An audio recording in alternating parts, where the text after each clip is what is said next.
Okay. Let's see. Today we are going to talk about build heap, the last operator that we haven't talked about on the heap implementation of priority queues. And we will not talk about disjoint sets. Pretty certain we won't get there. And, oh yeah, there's a homework number 3 that's due in a week. And the programming assignment number 3 will be coming out sometime this weekend. Yeah. So like we're not going to get to disjoint set or like today. We won't get to it today. We'll probably get to it on Monday. Yeah, we'll see how things go. I thought I'd get a lot farther when I did this class earlier today, and I didn't. So anyway, we'll see what happens. But before we do that, well, do you have any questions, first of all? Okay, well then before we do that, we're going to warm up with just a kind of a reminder and then a question. So the reminder is there are really 2 fundamental operations on a heap that's implementing a priority queue. This is a min heap, so the minimum item is at the top. One of those operations is heapify up, and you remember what that does. It starts with a heap that's, everything is great in this heap, except that the last item in the heap might not be in the proper spot. And so everything else is okay, except for that guy. So then you perform a sequence of swaps to bring the element up to its correct position in the heap. So it's taking the last element in the heap and it's moving it up. That's heapify up. And so in this case we compare it against the parent, and it's smaller than the parent, then that violates the ordering property. So we have to swap. And then we check against its parent. If it's smaller than its parent, that violates the ordering property, so we swap. And then we check here and we don't have to swap. There's no swap. That's one of the 2. The other one is heapify down. And it says, I have 2 perfectly good heaps. The left child is a perfectly good heap. The right child is a perfectly good heap. But the root might be too big. And so heapify down says, check the children. Well, maybe you should tell me what does heapify down do. Because you're not paying any attention to what I said. What do you think heapify down does? Yeah.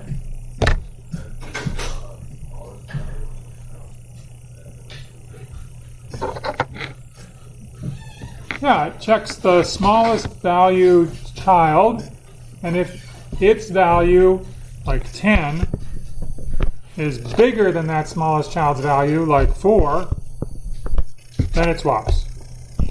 So in this case it would swap 10 and 4. And then it repeats this operation. It keeps doing this until it doesn't have to do it anymore. So in this case it doesn't have to do it anymore because it reached the bottom of the tree, but in general it may not have to do it anymore because it reaches a point where there's children that are bigger than it. Both children are bigger. So those are the 2 fundamental operations to manipulate heaps. Yeah.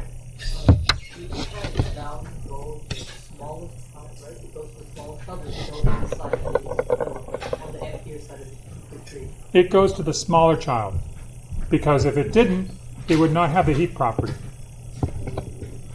The heap property says that the parent is always smaller than both children. Is it good? Okay, so 2 operations, heapify up here. Now you have to tell me, we have actually 2 operations that we have to perform on a priority queue, which is insert and remove min. Which goes with which? Which heap operation goes with which priority queue operation?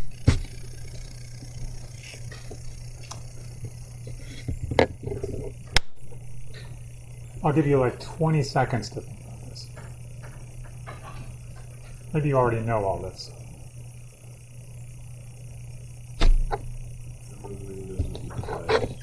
Remove min goes with heapify up.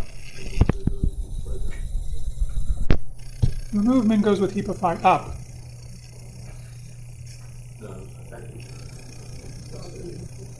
That's a good question. Yeah. Insert goes with heapify up. Okay. I can get into that. Because that's, when you're adding something to the heap, you have one spot that you can put the new thing into. But you have no control over what the new thing is. That one spot that you can put it in is the last spot. And after you do that, you need to fix the ordering property because you don't know what the value is you put in there. So insert goes with heapify up. Excellent. And remove min goes with heapify down. Which, you know, in my head, it's always kind of backwards. Like, it doesn't seem like that's the way it should be. But that's the way it is. Because when you delete something, when you remove min, you leave a hole at the top. And you plug that hole with the last element in the heap. And the only question now is, where is that top root element going to go? Okay. Oh, and one thing else I wanted to remind you about, there is an array representation of these heaps. Now you're reminded. Yeah. How remove min works? Remove min rips the top off of the tree. That's the minimum. And then it has to plug that spot. So it takes the last element in the heap, the bottommost and rightmost leaf, and it puts it into the top spot. It sort of has to do that because it needs to maintain the complete tree structure. So we know what the shape of the tree is going to be, but it has to do some work in order to make sure that the ordering property is preserved after the move. So it starts doing everything kind of down once it's done the move, once it's moved. Yeah, so this is a good question. Once it's done heapify down for that element, it's done. And the thing is now a heap. Do you think you could prove that? If I tell you that the left child is a heap and the right child is a heap, but the root might be out of place, and you call heapify down. At the end of heapify down, is this going to be a heap? I mean, it better be, because that's the way we performed remove min. But can you see how to prove that?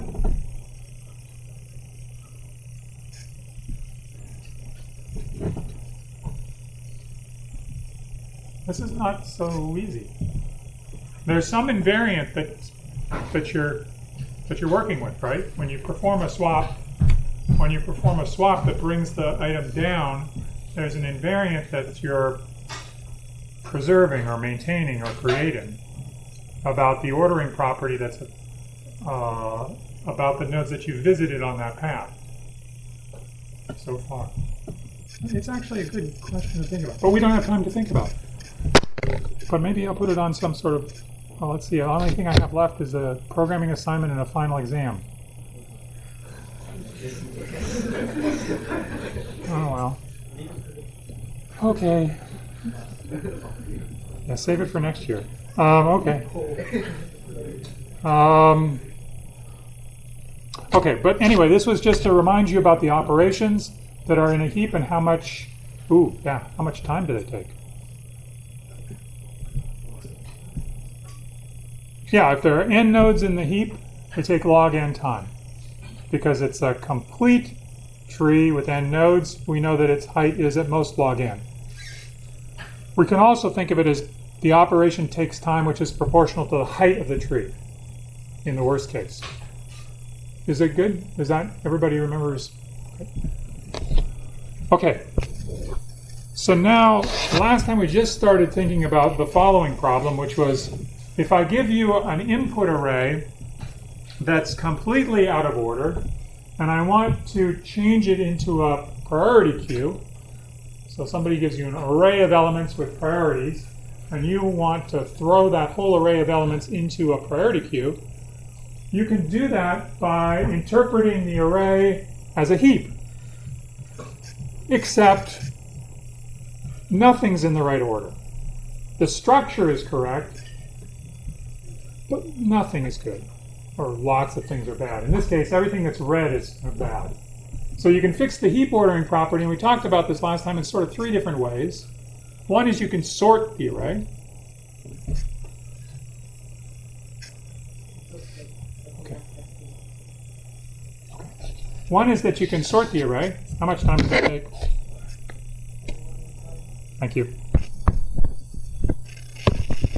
It takes theta of n log n time. So not just big O of n log n, but we know no matter what sorting algorithm you use, comparison-based sorting algorithm, it will take at least n log n time. Okay, now the other options are B and C. B is using heapify up. Do you remember which one heapify up relates to? Like, what is the priority queue operation that uses heapify up? Insert. So what this is really doing, this part B, is really performing a successive sequence of inserts into an initially, well, not empty, but one node heap. So that's what it does. It starts at index number 2, and it says, I'm going to treat the first 2 spots in my array, well, actually the first 3, because the first one we never use, the 0 and 2 we never use. Treat that as a little heap of size 2 and fix it. That's what this does.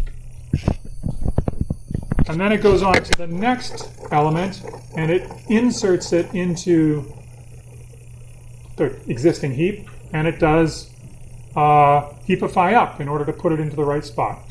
So at any particular moment, it sort of looks like this. You have a bunch of stuff that you've made into a heap. So this is part B. There's a bunch of stuff that you've made into a heap, and then there's a bunch of other stuff that's still waiting to be put into the heap. Now what this makes is, of course, a complete tree, because it's the array representation can be interpreted as a complete tree, and you're just working your way down the array and saying, the next thing I'm going to insert is that guy. That's item number I. And you insert it by swapping it up into the proper position.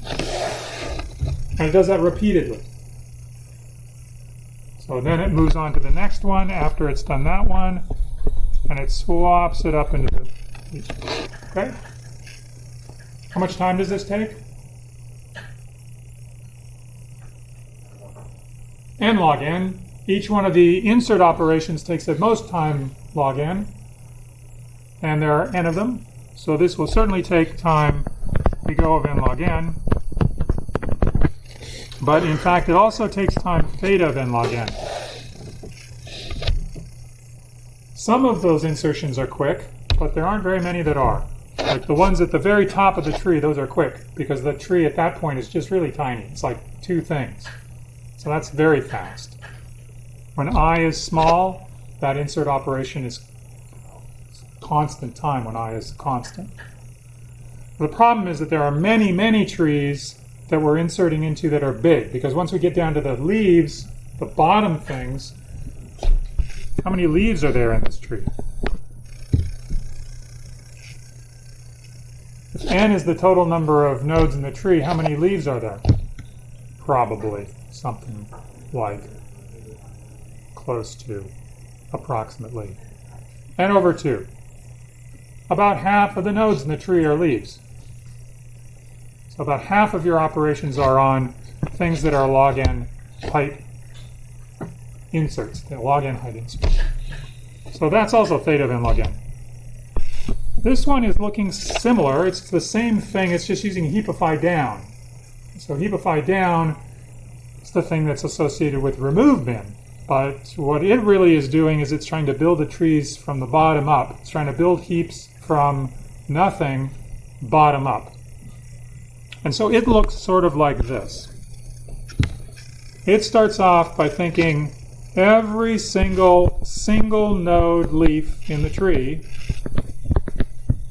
is a heap. And now it only has to work on nodes, it only has to fix things that are the parents of existing heaps. So the first parent of an existing established heap is this guy, node number 6. That happens to be index size divided by 2 in our representation of an array, of an array representation of a heap. Yep. You're rebalancing the heap. Like when I say rebalancing, it's sorting it in such a way that it keeps the heap from just by treating it as if it wasn't a heap in the first place. I'm treating everything that is a heap already as a heap. Everything here, all these little guys here, the ones that are leaves, by themselves individually, they are all heaps. They only contain one node, so all by themselves, they have to be a heap. And remember, the only thing that we need in order to make heapify down work is that the children are both real heaps. So if all the leaves are real heaps, which they are because they're just single nodes, then the next candidate for heapify down would be a parent of 1 or 2 leaves. And that's what this code does. It just says, here's a parent, this node number 6, it's the last parent of leaves that are already heaps. And then it can use the fact that heapify down works properly when the 2 children subtrees are already heaps to create a new heap out of the parent and those two subtrees. In this case, there's only one. So after the call to heapify down at I equals size over 2, so this transition is for I equals size over 2, I would change the little triangle things that I drew here are supposed to indicate what's a heap and what's not a heap. It's a sort of, anyway. So this now has become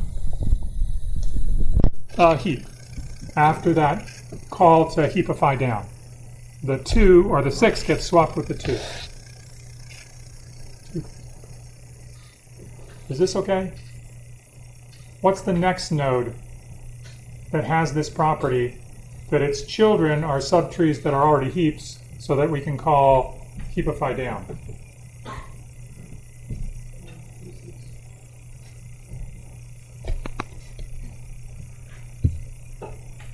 Well, there's several choices. I mean, we could start here, we could start here, we could start here. But what this code does, what does this code do? Which one does it choose to start at? 10. It goes to this node, which happens to be at the index 5, which is one, I is getting decremented here. So I goes down by 1, and we go to the next node in backwards order that has this property. And so we apply our heapify down operation to that, and we create another, a kind of a merge tree, bigger tree. And then we repeat. And at each step, when we perform heapify down, we get a kind of merge of the children heaps into a bigger heap, successively bigger. So let's pause for a moment, just because we have to, think how much time did he spend drawing these trees. Besides that, also think about, why is this faster?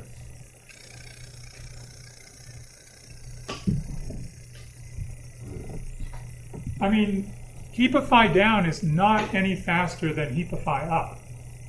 On a tree of height h, heapify down takes time. This is the fill-in-the-blank part.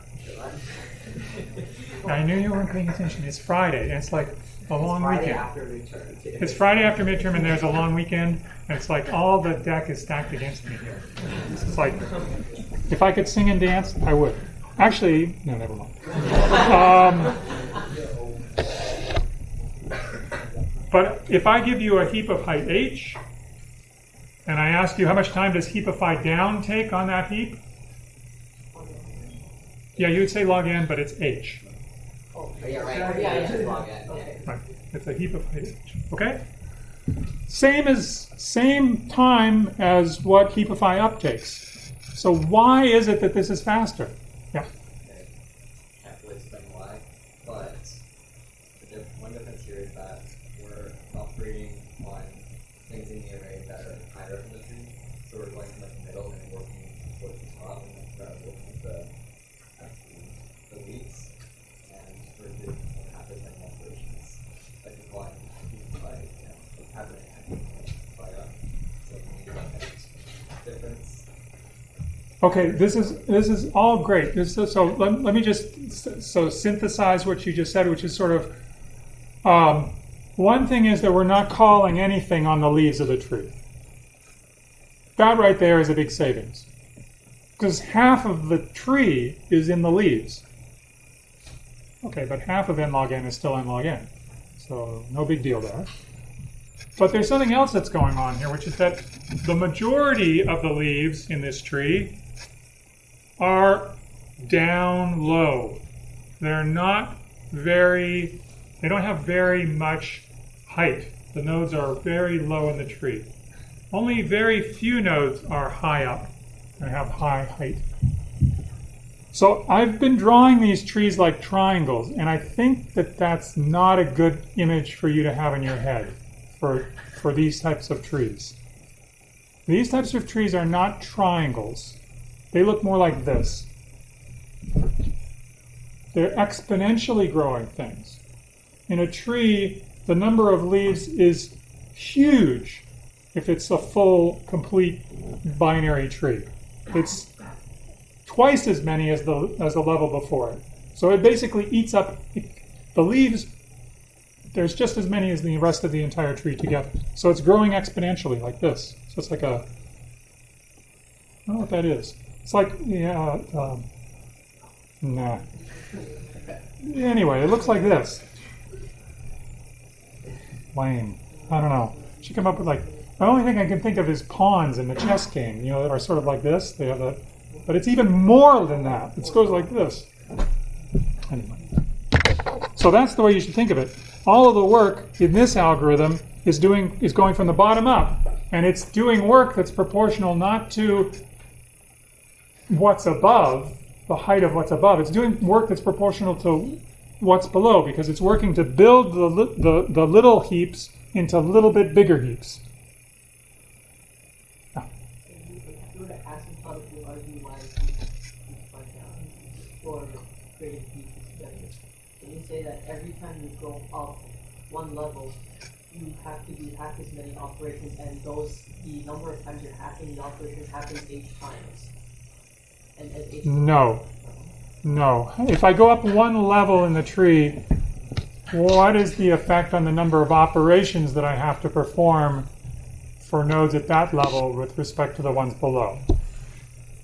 How many more operations do I perform when I go up one level? From level, I don't know what I want to call it. Let's call it level 1 to level 2. It goes up, no, not every one, just one, just for one tree. The number of operations that that heapify down will take, how many more operations will it do for nodes that are here in the tree? Nah. Here in the tree than it did for nodes that are here in the tree. Well, it didn't do anything for here, but you know what I mean, right? Like one up from where we were before. One up from there. How many more operations does heapify down do per execution? +1. It's +1. It's just one more. How many nodes are there at that level? How many nodes are at this level versus this level? about half as long. About half. Yeah. So the number of nodes is going down by a factor of 2.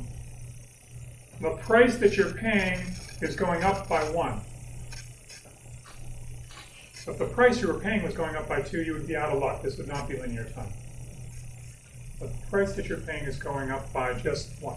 So anyway, we're going to talk about this, and this is going to be, it's a great lecture for Friday, because we're going to do the same thing 3 times.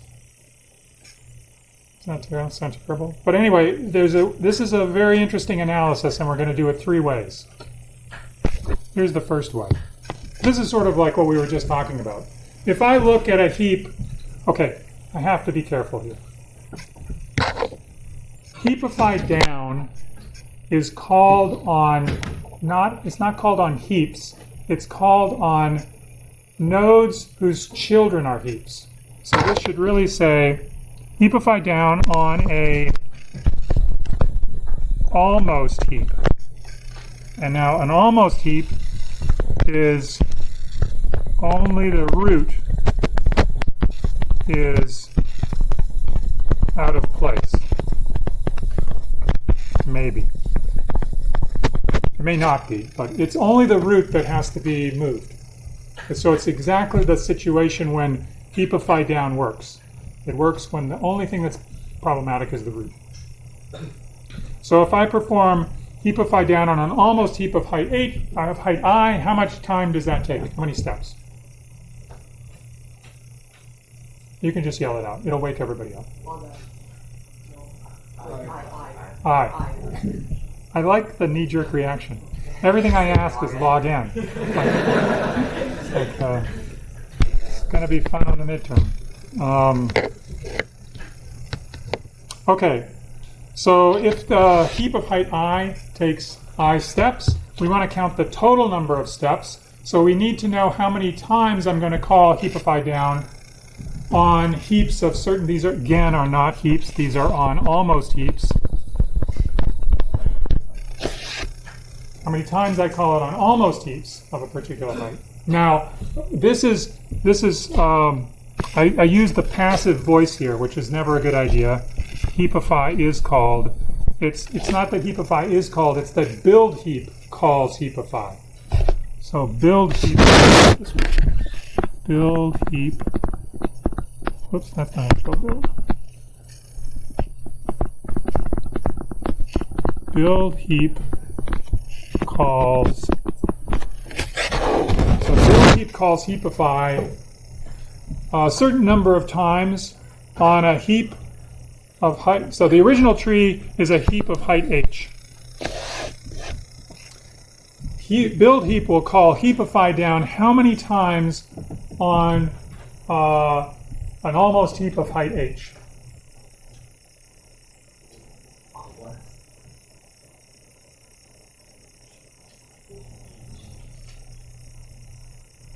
How many people think h times?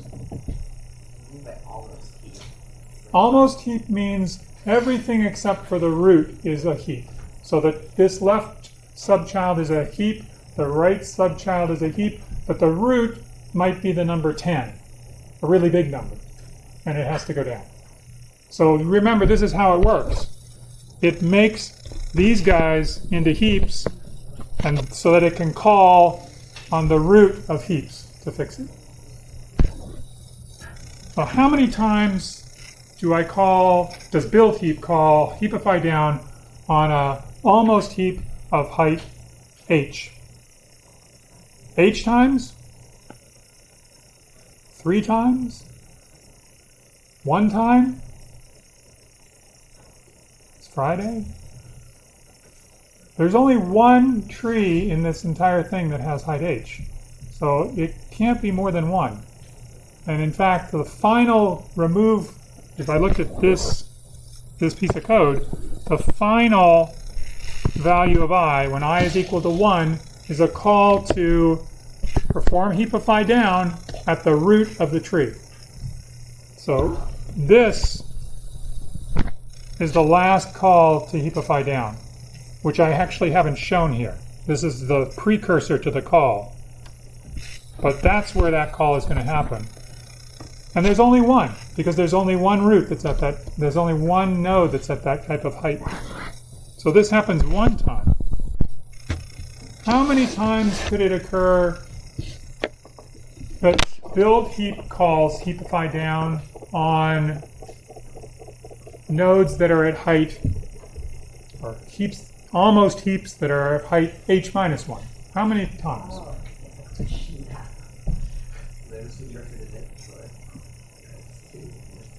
Yeah, I always think I'm so clear, but yet I'm not. Does anybody else not understand this question? I thought you meant how many times it's called total, and you just call it for each, like, and get on. Oh, no. No, I mean, how many times does build heap call it? Yeah. Build heap is the only thing that's doing the calling here. Forget about the recursive implementation of heapify down. Forget about that. It's not, just think of it as being iterative, because you can implement it iteratively. I'm only interested in how many times does build heap call heapify down when the heap, the almost heap, has height h minus 1. 3? You're counting the recursive calls. Stop that. Don't count the recursive call. No, there's only 2. If you count the one call that you get from the parent, then that would be 3. But I'm saying don't count that. Think of it as being an iterative thing. Okay, I have to stop for a moment because I think maybe that explanation didn't really fly. Maybe even the question didn't really fly. So the statement was, you can make it again. No, I'll make it. He said, it's called 3 times. He said, the number of times that I call build heap calls heapify down on a heap of height h minus 1 is 3. Why would he say that? I don't know, we could ask him, but I'm going to make up something. I'm going to make up why he said this. One is that if I look at the recursive version of heapify down, and I apply heapify down to the root, heapify down would be applied to a tree of height h, and then it would recursively call itself on a tree of height h minus 1. That's 1. It would never call itself on a heap of height h minus 1 again during that call. Then it goes back and it says, okay, build heap is going to call heapify down on the... Why am I giving you fingers? So there's the root. We know that we've called heapify down on that when these guys were already roots. And this called heapify down again on one of those nodes. Okay, that's 1. The other time is when it's like the time before we were able to call this, when the picture looked like this.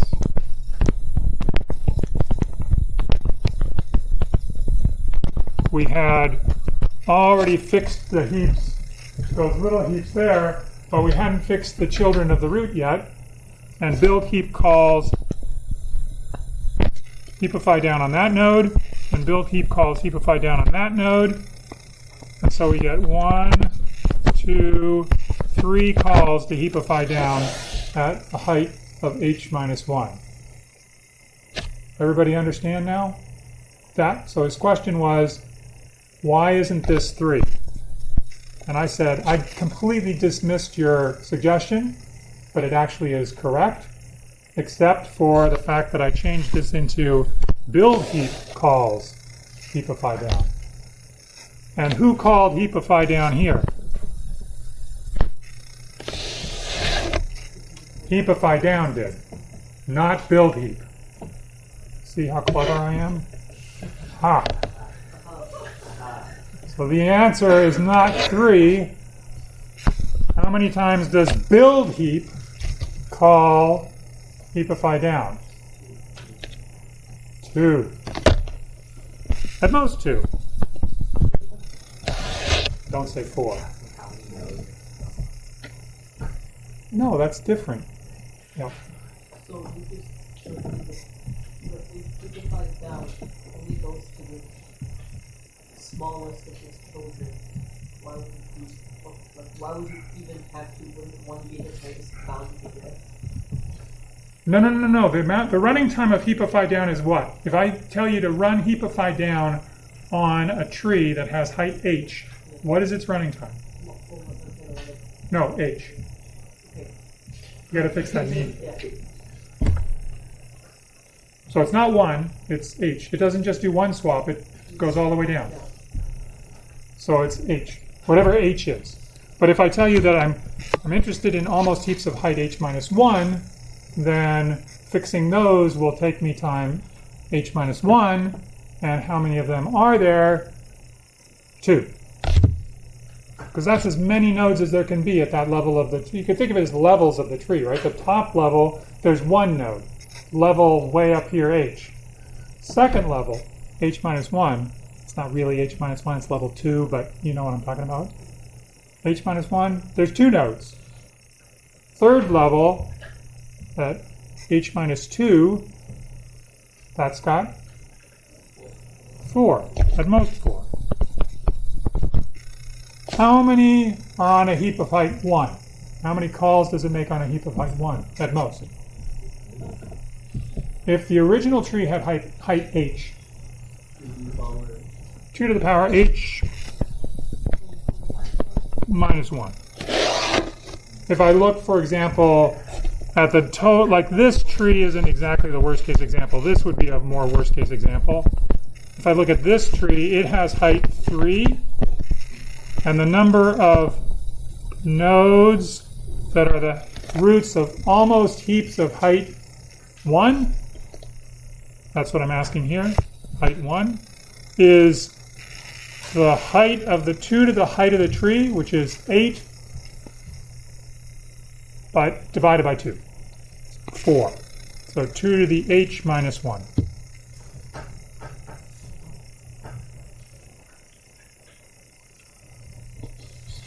I'm doing this to quantify your intuition.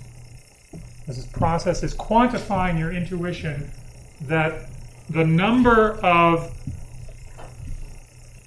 build heap operations that we perform on short trees is huge. The number that we perform on really tall trees is very small. And this is exactly what this is saying. That each time I go up, or it's down in height, the number of things goes up by a factor of 2. So now if I want to do the work, I just say, well, I know that build heap takes, this is the running time of build heap.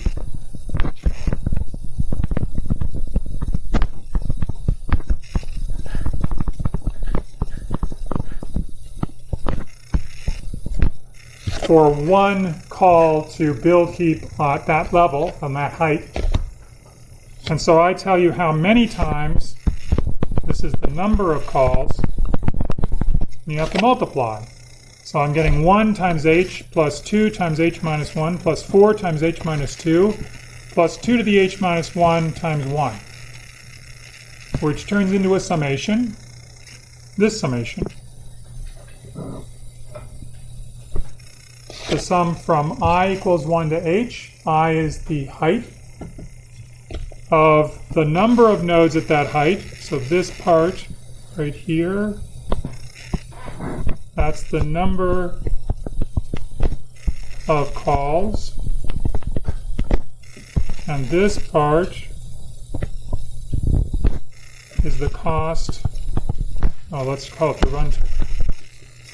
runtime per call.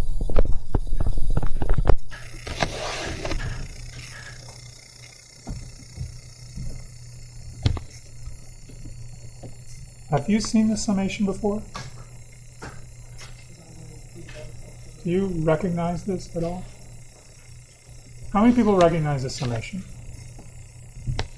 Oh, right.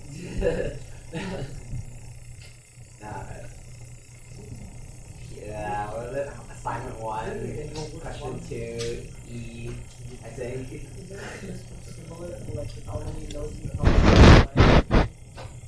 It's similar, but it's not the same thing.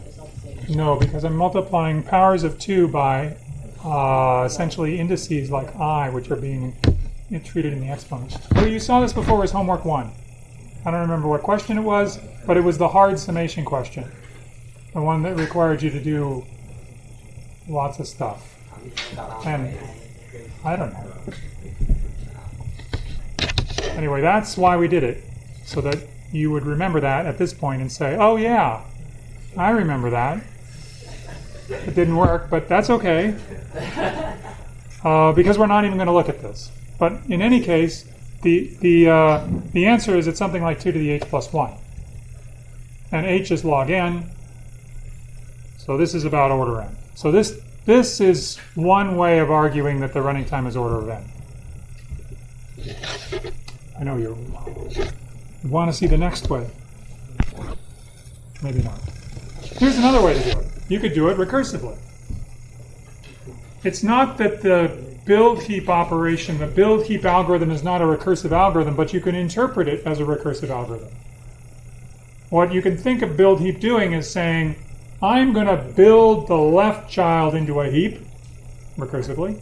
I'm going to build the right child into a heap, recursively.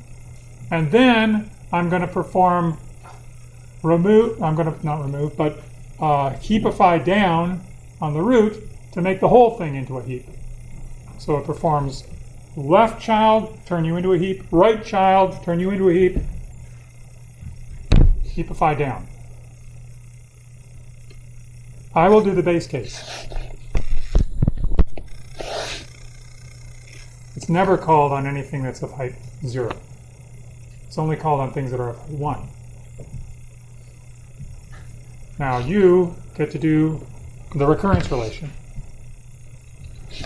Make the left subtree into a heap, make the right subtree into a heap, heapify down.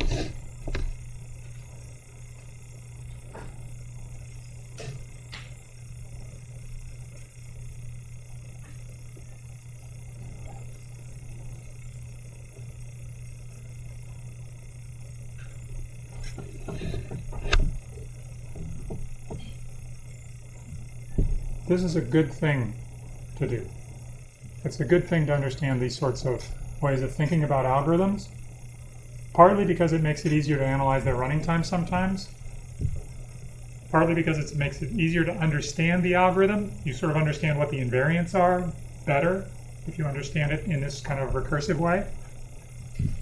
So it's a good way to think about certain hard programming problems, like your next programming assignment. What should I write here? Pretty sure that the 2s Two like times h s. over 2. 2 times s of... H minus Well, what is h? H is the height. And what are you writing down here? You're writing down the running time of the two recursive calls, the one that built the left and the one that built the right. right. And so what are they parameterized by? What are their sizes according to this? H minus 1. They're the height of those two children is h minus 1. So that's the two recursive calls that built the two left heap and the right heap. But then there's the final step in this is the execution of heapify down that makes the whole thing into a heap. How much time does that take?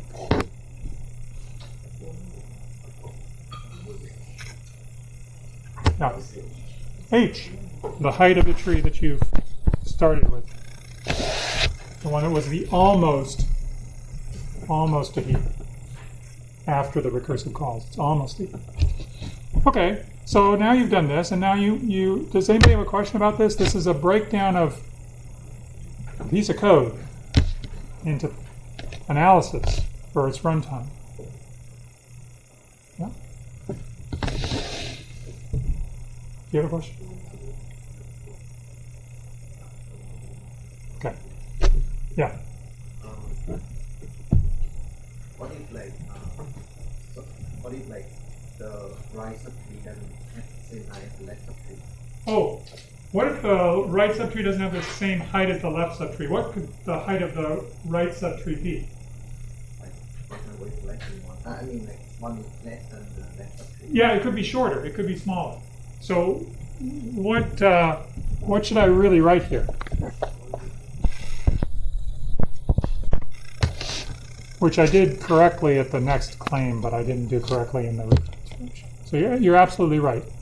It's not necessarily true that both of the trees are height h minus 1. One of them could be height h minus 1, and the other one could be of height h minus 2. But it's certainly going to be less than or equal to 2 times s of h minus 1. And in fact, in the worst case, it can be that much, because you could be given a perfect tree. But a very good question. Yeah. Sorry, I'm not sure what h represents. I know s of h minus 1 represents the number of steps for the next level down, but I'm not sure what h. H is tracking the level, essentially. So h is saying originally you have a tree of height h, and you want to perform a build heap operation on a tree of height h.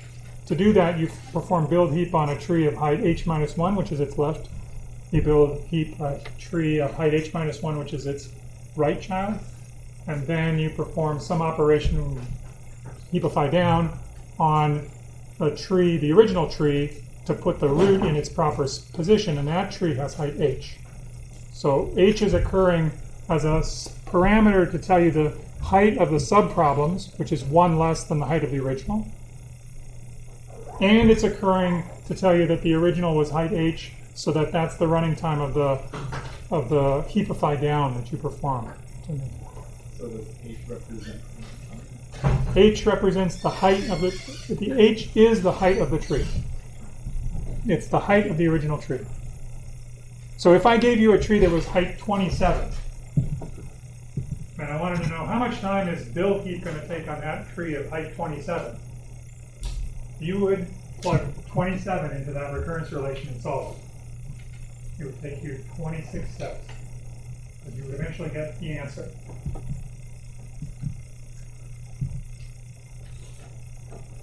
And it's true for all height 27 trees, actually all height h trees.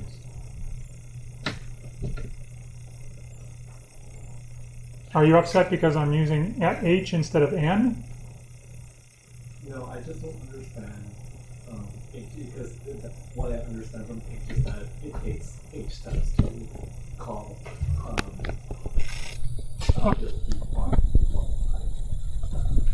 That's a consequence of the fact that the heap is of height h. The definition of h is the height of the thing that I'm talking about. So I'm talking about an algorithm that's running on a tree, and I have to tell you something about the tree. I could tell you the number of nodes, but I didn't do that. Instead, I told you the height. I said the tree that you're going to operate on is a tree of height h. So if you give me a tree, I want to know that. That height is h. And according to that parameter h, this is the running time. Okay. Okay, so, holy cow, how did that happen? I guess you're right. We're not talking about the other thing. No, we're not. Let me just tell you, though, that this you can solve with the substitution method, right? You just get h, and then you get 2 times h minus 1, and then you get 4 times h minus 2. This you would all get by doing the substitution method and being clever and just doing it. But the fact is that I did it in my office before I came here, and so I can do it right now. But anyway, it turns out to be something like this, which turns out to be exactly, and eventually it gets down to 2 to the h minus 1 times 1. And that's what the summation is. And that summation is exactly that summation, which is comforting. Well, it better be. We're analyzing the same thing, right? This is the thing I'll talk about next time, but this is the third way to analyze this, and this is a pictorial one. This is a picture, but it's a rigorous picture. So we'll talk about charging schemes for it next time. Just similar to